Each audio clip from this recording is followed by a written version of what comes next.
Сапардың барысында бірнеше сауда объектілері біздің азық-түлік өнім өндірушілерді аралап шықтық. Тарату, сақтау көрмені көрдік. Сонда бірнеше нақты сұрақтар талқыланып, кешке бизнес өкілдерімен жиналыс өткіздік.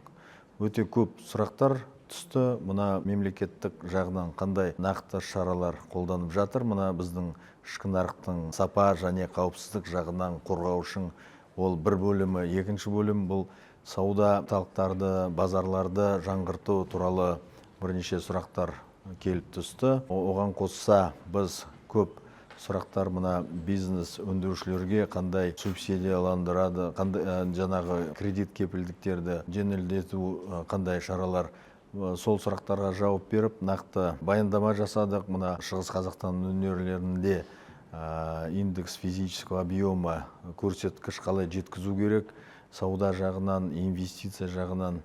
Тағы да біз көп мына жаңағы экспорттаушыларға қандай қолдайтын шаралар мемлекет жағынан қабылданады, сол туралы біз түсіндіріп айттық.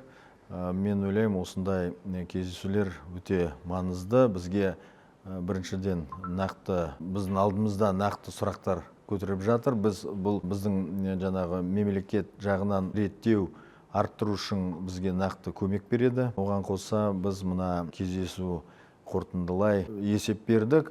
Осы көтерген мәселелеріне нақты бір айдың ішінде жауап беретін боламыз.